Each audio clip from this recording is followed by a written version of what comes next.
I'll never forget the day everything started to unravel. It was a crisp autumn afternoon, and I had just gotten home from work earlier than usual. The house was quiet, eerily so. My wife, Ashley, had said she'd be at the gym. She had recently become obsessed with working out, going almost every day for hours at a time. While I was proud of her dedication, something about her newfound zeal felt off. At first, I dismissed my unease as paranoia. After all, she had always been a bit flirtatious, but I trusted her, or at least I thought I did. But that day, as I tidied up the kitchen, I noticed something strange.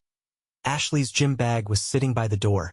Inside, I found a pair of shoes, her water bottle, and her gym towel clean and unused. She wasn't at the gym. I felt the first twinges of doubt gnawing at me. Maybe she had a logical explanation. Maybe she had left the bag behind by accident or borrowed someone else's gear. But as the hours ticked by and Ashley didn't return home, the doubt grew into a heavy knot in my chest. When she finally walked through the door around dinner time, she was all smiles, greeting me with her usual peck on the cheek and a casual, "Sorry, got caught up at the gym." Her face was flushed, her hair slightly damp as though she'd been sweating. But something about her story didn't add up. I didn't say anything at first, letting the moment pass, but my instincts were screaming at me that something wasn't right. The next morning, as Ashley got ready for another gym session, I made up my mind. I needed to find out the truth. I wasn't just going to sit back and wait for answers. It was time to start paying closer attention. The following day, I decided to work from home. I told Ashley it was a quiet day at the office and that I'd be catching up on paperwork. She seemed unfazed, giving me a quick kiss goodbye before leaving for her session. As soon as her car disappeared down the street, I grabbed my laptop and began researching. First, I checked our shared phone bill, something I hadn't thought about in years. Scrolling through the call logs, one number stood out, recurring almost daily at odd hours. The area code was local, but I didn't recognize it. My stomach twisted as I copied the number into a reverse lookup website. The results came back almost instantly. Ryan Lancaster, a personal trainer at one of the upscale gyms in town. A wave of unease swept over me. Ashley had mentioned Ryan in passing before, but only as the guy who runs the weightlifting classes. Was this coincidence? Or was this the start of something bigger? To confirm my suspicions, I drove to the gym later that afternoon.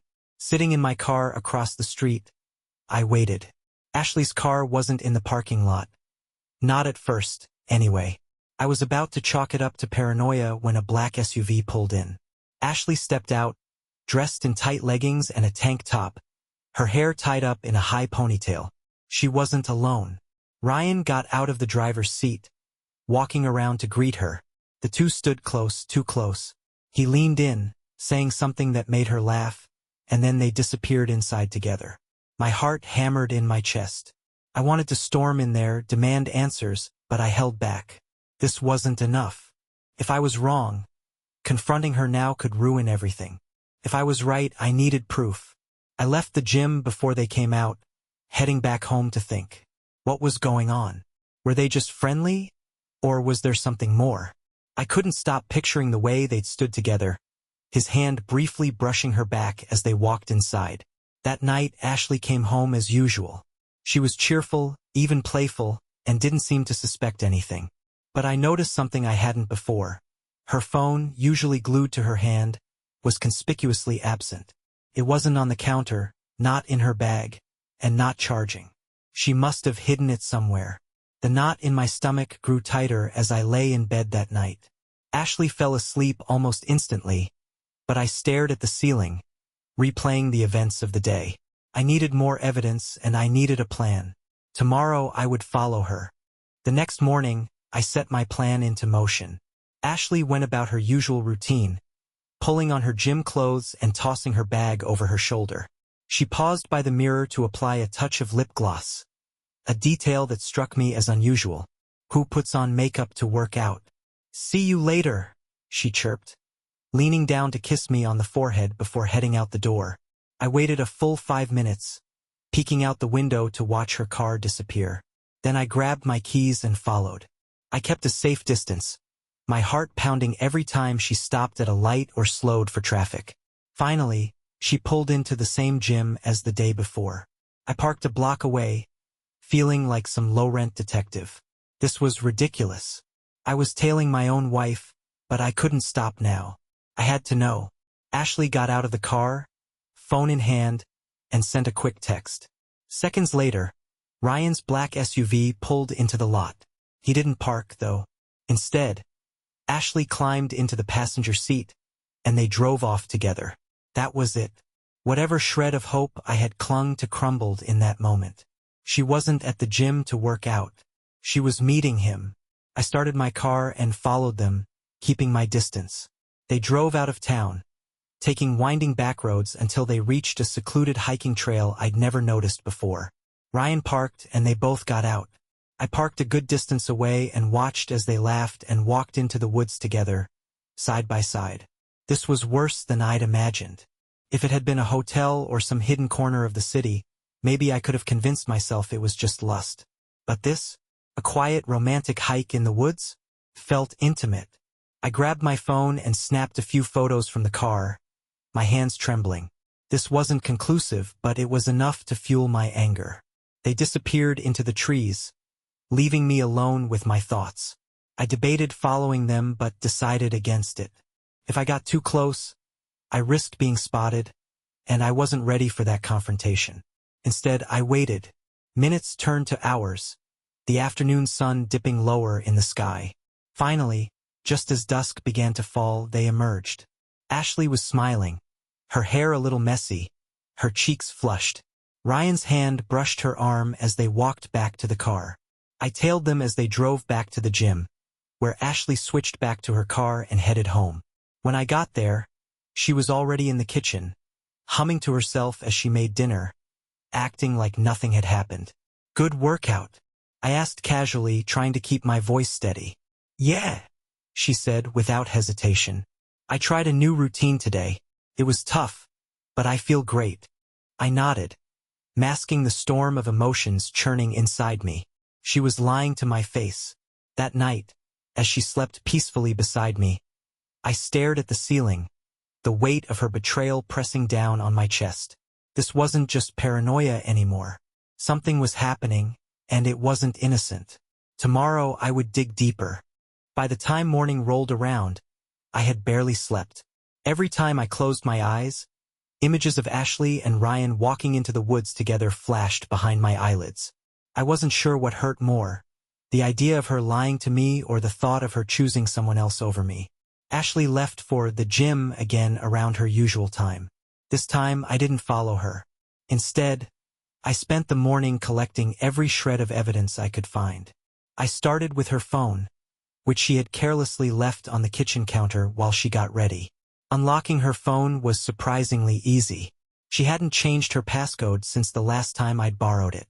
My hands trembled as I scrolled through her messages, looking for anything out of the ordinary. Most of her texts were harmless, chats with friends, reminders from work. But then I found a string of deleted messages in her thread with Ryan. The only reason I knew they were deleted was because they left gaps in their conversation, replies hanging awkwardly without context. Curious, I checked her photos next. At first, it was just selfies, pictures of our kids, and snapshots of meals she'd cooked. But as I scrolled further back, I found an album labeled Private that she had hidden in plain sight. Inside were photos of her at the gym, sweaty and smiling, with Ryan standing close beside her. Some were innocent enough, spotting her during lifts or helping her adjust her posture.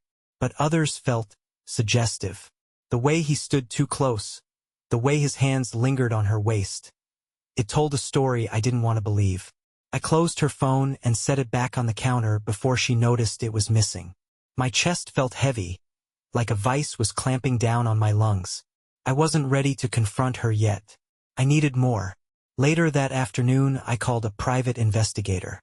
Explaining my situation felt surreal, like I was living someone else's life. The PI, a gruff man named Ted, didn't seem fazed. "You'd be surprised how often I get these calls," he said. "Cheating spouses are more common than you'd think." I gave him Ashley's schedule, Ryan's name, and everything I knew about their movements. Ted promised to get back to me within a week. Felt like an eternity. In the meantime, I decided to keep a closer eye on her. I set up a tracker on her car, a simple GPS device I ordered online. It would ping me every time she drove somewhere, giving me real-time updates on her location. I also planted a small voice recorder in her gym bag, hidden beneath her spare towel. That evening, Ashley came home acting as cheerful as ever, oblivious to my turmoil. I played along, pretending everything was fine. We ate dinner together, talked about our day, and watched a movie on the couch like nothing was wrong. But as I sat beside her, smiling and laughing at all the right moments, I couldn't shake the feeling that I was sharing my home with a stranger. The woman I thought I knew, the woman I had loved for years, was slipping away, and I wasn't sure I could stop it. When she fell asleep that night, I checked the GPS tracker. She hadn't gone to the gym at all. Instead, she had stopped at a park across town for over 2 hours. I clenched my fists, my mind racing with possibilities. Tomorrow I'd check the recorder. If there was anything on it, I'd finally have the proof I needed. The next morning, I woke up before Ashley and quietly retrieved the voice recorder I'd hidden in her gym bag. My heart pounded as I held it in my hands, wondering what I might hear. Would it confirm my worst fears? Or was I overreacting? I locked myself in the bathroom, plugged in my headphones, and pressed play. At first, there was nothing but the sound of rustling fabric and muffled footsteps. Then voices emerged, faint but unmistakable. Ashley's laugh echoed through the recording, light and flirtatious. A man's voice followed, deeper, smooth. "Ryan, looking good today," he said. "Thanks," Ashley replied, her tone teasing. "Must be all those sessions with my favorite trainer." They talked for a while about mundane things, workouts, weekend plans, but then the conversation shifted. "You're really glowing lately," Ryan said. "You sure your husband's not catching on?" I froze, my grip tightening around the recorder. Ashley's laugh sounded almost nervous. "Oh, Mark," she said. "He's completely clueless. He'd never suspect anything." My stomach turned as their conversation continued, their words growing more suggestive. The final blow came when Ryan murmured, "You know, I could skip the gym today if you want to do something else." Ashley's response was muffled, but the sound of her giggle and a whispered, "Not here," sealed it for me. I stopped the recording, unable to listen any further. My blood boiled, a cocktail of anger and betrayal coursing through my veins. They weren't just flirting. They were planning something I couldn't ignore. I stepped out of the bathroom, my face carefully composed. Ashley was in the kitchen, sipping her coffee like it was any other morning. "You okay?" she asked, glancing at me over the rim of her mug. "Yeah," I said, forcing a smile. "Just tired." But inside I was anything but okay. I had enough pieces of the puzzle now to see the picture clearly, but I still needed more. I wasn't ready to confront her until I could catch her in the act, with no room for denial or excuses. I called Ted, the private investigator, and told him what I'd found. He seemed impressed. "You're doing my job for me," he joked. "But don't worry, I'll get you what you need. Just sit tight." Sitting tight was easier said than done. Every moment Ashley wasn't in the room felt like a small relief, but every time I saw her, I was reminded of her lies. That night, I replayed the recording in my head, analyzing every word. The mention of doing something else played on a loop in my mind. What were they planning? Where were they going? I didn't have to wait long for an answer.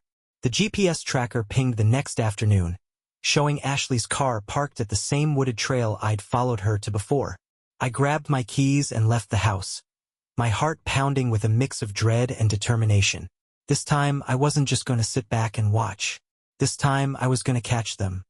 The drive to the trail felt like an eternity, my hands gripping the steering wheel so tightly that my knuckles turned white. The GPS tracker had been clear. Ashley's car was there, parked just like before. Whatever excuse she'd fed me this time about her gym session, I knew it was another lie. As I pulled into a discreet spot down the road, I saw her car parked alongside Ryan's black SUV. Seeing them together again made my stomach churn, but I forced myself to focus. This wasn't the time to let emotions take over.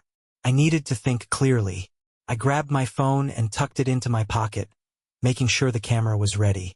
My hands shook slightly as I stepped out of my car, but I steadied myself. If I was going to do this, I couldn't hesitate. The wooded trail loomed ahead, a winding path disappearing into the dense foliage. I stayed off the main trail, moving slowly and carefully through the underbrush. The crunch of leaves underfoot sounded deafening, and every snap of a twig felt like it could give me away. I held my breath, straining to listen for voices. After what felt like an eternity, I heard them, soft laughter drifting through the trees. I crept closer, keeping low until I saw them. Ashley and Ryan were sitting on a fallen log by the edge of a small clearing. She was leaning into him, her hand resting on his knee, her face glowing with a mix of excitement and something I hadn't seen from her in years. Happiness. I pulled out my phone and hit record, the camera capturing every detail. They were close, their heads nearly touching as they whispered to each other. Then, Ryan reached out, brushing a strand of hair from her face. She smiled, and without hesitation, he leaned in and kissed her. The sight of it felt like a punch to the gut. My heart sank, a tidal wave of anger and sadness crashing over me. But I didn't move. I couldn't risk being seen, not yet. They pulled apart after a moment, laughing softly like two teenagers sneaking around behind their parents' backs. Ashley stood up, pulling him by the hand, and they started walking deeper into the woods. I followed, staying as quiet as possible. My mind was racing, torn between confronting them now and holding back until I had undeniable evidence. As much as it hurt, I knew I had to wait. Finally, they reached a secluded spot, a clearing surrounded by trees.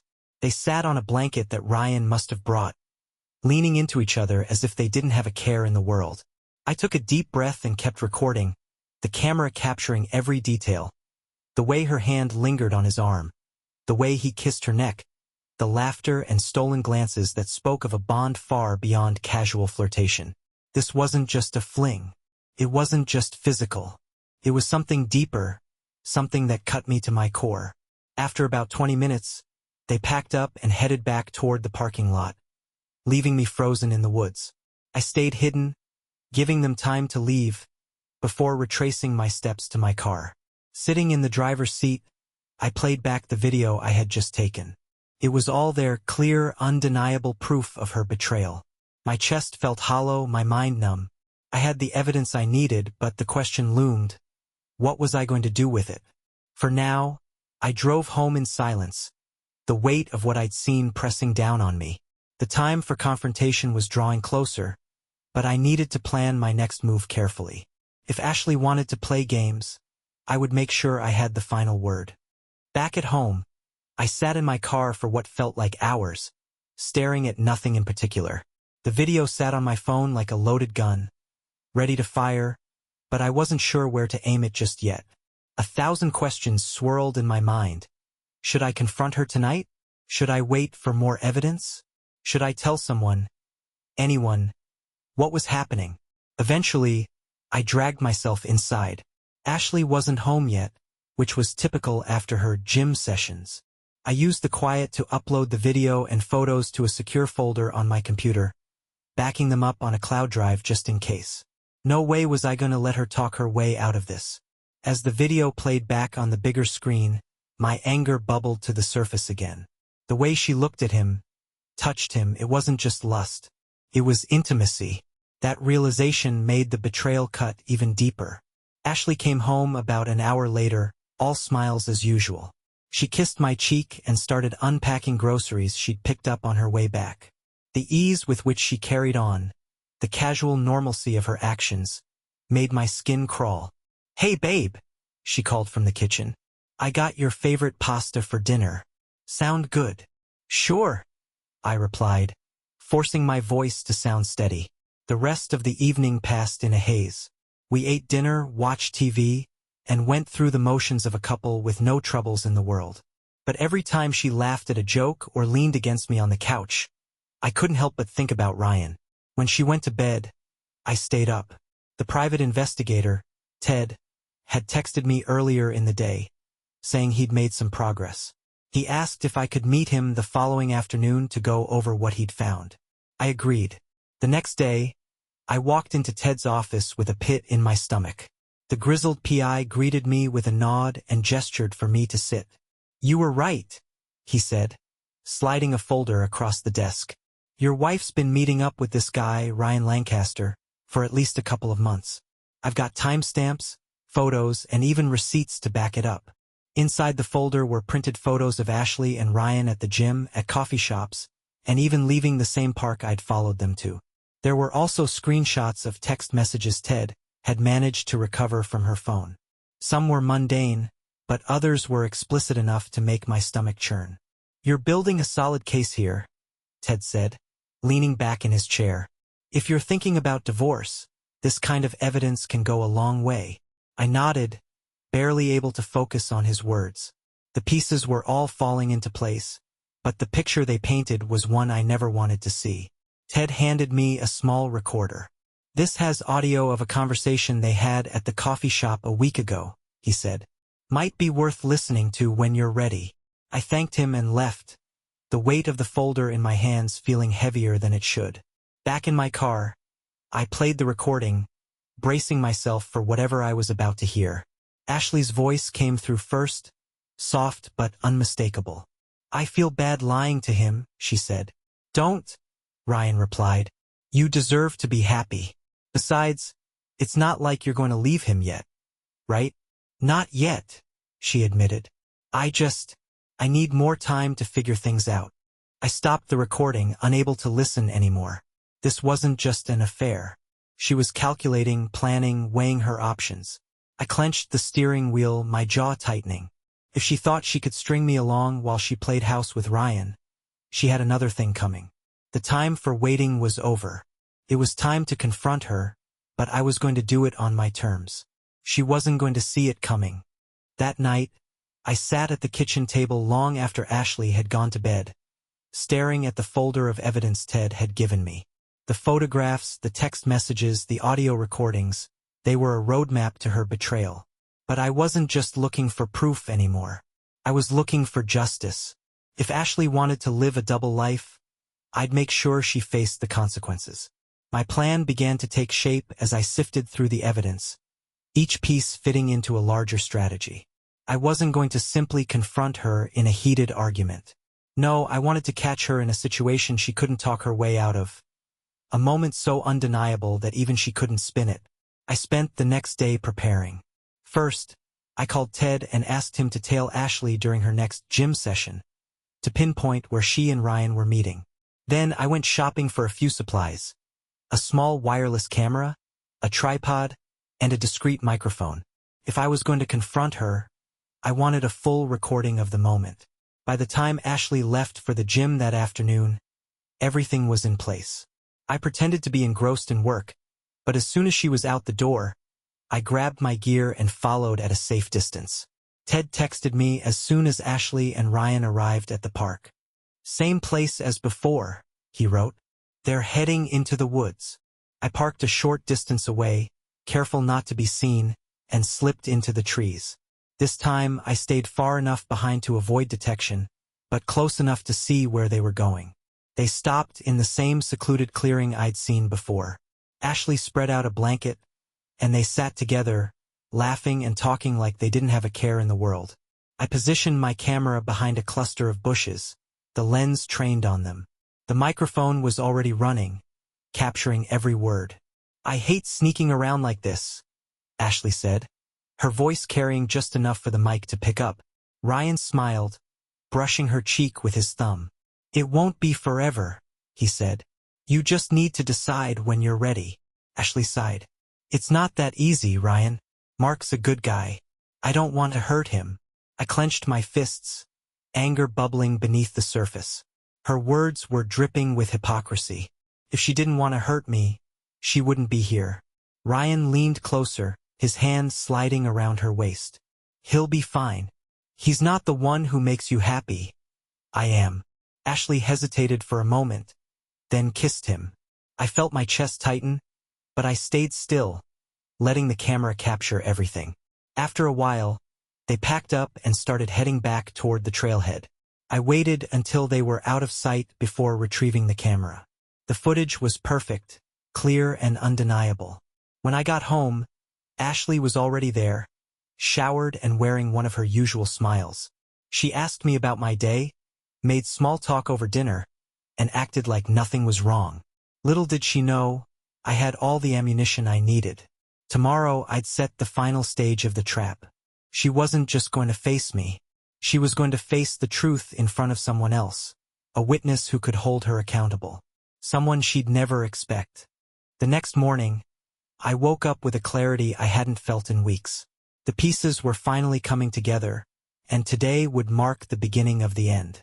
Ashley's lies had taken everything from me. Trust, peace of mind, and the love I thought we shared. Now it was her turn to face the consequences. I spent the day finalizing my plan, rehearsing every detail in my mind. I contacted Ted, who confirmed he'd be on standby to help if things escalated. I also made a call to someone I hadn't spoken to in months. Ashley's sister, Megan. Megan and Ashley had always been close, but unlike Ashley, Megan had a low tolerance for drama and dishonesty. We'd had our differences in the past, but I knew she would want to know the truth. She agreed to meet me at our house that evening, promising to keep an open mind. "I'll be there," she said over the phone, her voice laced with curiosity. "But you'd better not be wasting my time, Mark." "Trust me," I replied. "This isn't something you'll want to miss." When Ashley left for her usual gym session, I used the time to prepare. The camera footage and recordings were all backed up and queued on my laptop. I even printed a few of the most damning photos Ted had taken, just in case she tried to deny what she'd done. Megan arrived shortly after Ashley got home. I greeted her at the door, keeping my tone casual so Ashley wouldn't suspect anything. "Hey, Meg," Ashley said, clearly surprised but happy to see her sister. "What brings you here?"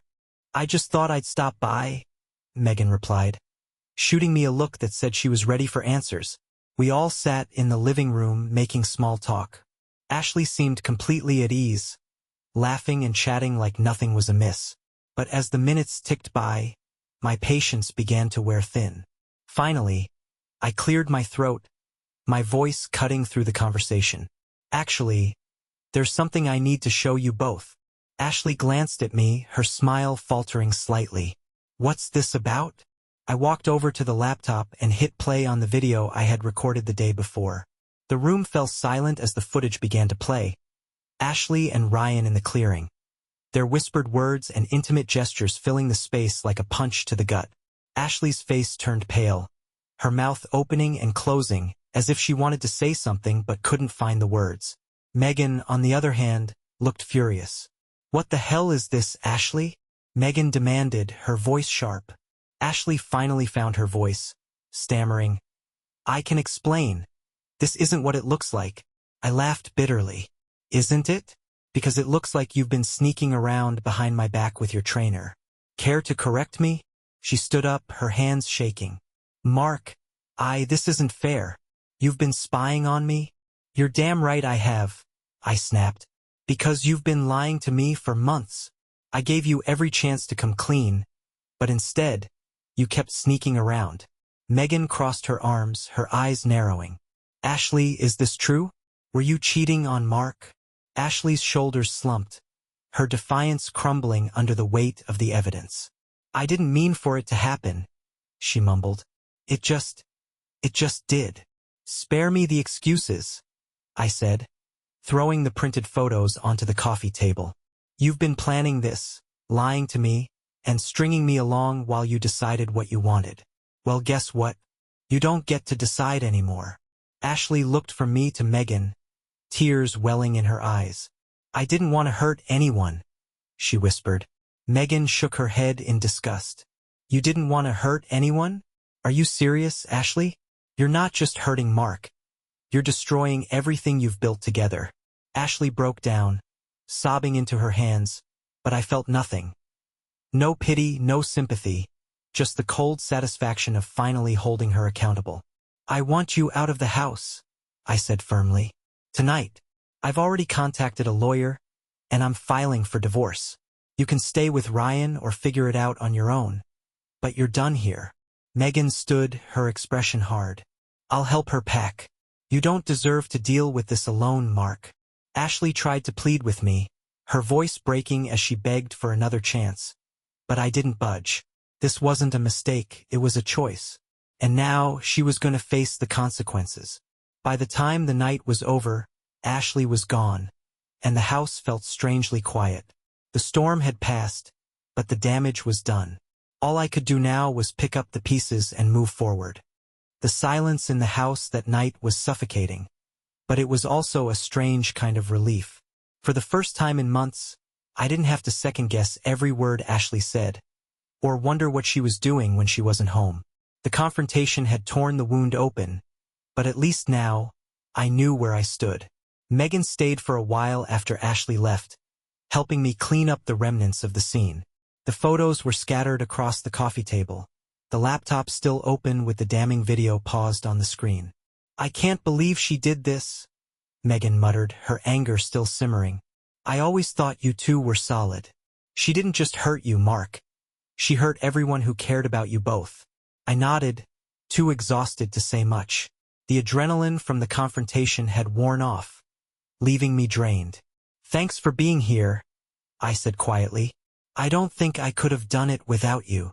She gave me a small, sad smile. You didn't deserve this, Mark. If there's anything I can do to help, just let me know. After Megan left, the reality of the situation hit me like a freight train. The house felt empty without Ashley's presence, but it wasn't just the physical absence that stung. It was the betrayal, the lies, and the realization that the life we had built together was gone. I spent the next few days trying to focus on practical matters. My lawyer, a sharp woman named Linda, was already working on the divorce paperwork. With the evidence I had gathered, the process was likely to be swift and in my favor. Ashley called once, but I didn't answer. She left a voicemail, her voice shaky and tearful, begging me to talk to her. Mark, I know I messed up, she said, but we've been together for so long. Don't you think we owe it to ourselves to try to fix this? Please, just call me back. I deleted the message without hesitation. She'd had her chance to fix things, and instead, she'd chosen to lie and cheat. There was nothing left to save. Meanwhile, word of the confrontation began to spread. Megan wasn't the type to gossip, but she had confided in a close friend, and soon enough, people started reaching out to me. Some offered sympathy, others expressed shock at Ashley's behavior. It was humbling to realize how many people genuinely cared, even as it added another layer of embarrassment to the situation. Ryan, predictably, tried to stay out of sight. Ted informed me that he had cut back on his gym sessions and avoided places where he might run into me. Good. I wasn't interested in a confrontation, at least not yet. One night, I sat in the quiet of the living room, staring at the folder of evidence one last time. It felt like a relic of a life I no longer recognized. Slowly, deliberately, I burned the photos in the fireplace, watching the flames consume the proof of her betrayal. It didn't erase the pain, but it was a small step forward. I wasn't sure what the future held, but for the first time in weeks, I felt a glimmer of hope. I had been blindsided, betrayed, and broken, but I was still standing. And now I was determined to rebuild my life on my terms. The final chapter wasn't written yet, but I was ready to turn the page. Months passed, and the chaos of those dark days began to settle. The divorce was finalized quickly, thanks to the mountain of evidence I had collected. Ashley didn't contest much. She couldn't, not with the photos, the video, and the texts all laid out in stark detail. She moved in with Ryan, but I'd heard through the grapevine that their relationship wasn't going as smoothly as they'd hoped. Good. They deserved each other. I focused on rebuilding my life, piece by piece. It wasn't easy. There were days when the anger and betrayal resurfaced, and nights when the silence in the house was deafening. But I learned to fill that silence with new routines, hobbies, and, eventually, peace. Megan stayed in touch, checking in regularly to make sure I was okay. She became an unexpected pillar of support, encouraging me to move forward without looking back. "You didn't lose her," she said one day over coffee. "She lost you, and that's on her." Her words stuck with me. For too long, I had seen myself as the victim, the one left in the wreckage of someone else's selfish decisions. But Megan was right. I hadn't lost anything. Ashley had been the one to throw away a life we'd built together, and I refused to let her betrayal define me. I started going out more, reconnecting with old friends and meeting new people. At first, it felt strange, like I was pretending to be someone I wasn't. But with time, it became easier. I even signed up for a fitness class, not to spite Ashley, but for myself. One evening, after a particularly long day, I found myself sitting on the porch, watching the sun dip below the horizon. For the first time in what felt like forever, I didn't feel the weight of the past pressing down on me. My phone buzzed, pulling me out of my thoughts. It was a text from Megan, just checking in. "You doing okay?" I smiled and typed back, "Yeah, I think I am. Thanks for everything." Her reply came almost instantly. "You're stronger than you think, Mark. Don't forget it." She was right. I was stronger. The man who had doubted himself, who had been consumed by fear and betrayal, was gone. In his place was someone who had faced the worst and come out on the other side, not unscathed, but unbroken. Ashley's betrayal had shattered the life I thought I had, but in its place, it gave me something unexpected. A chance to start over. A chance to rediscover who I was, what I wanted, and what I deserved. As the last rays of sunlight faded, I raised a glass to the future, because now it was mine.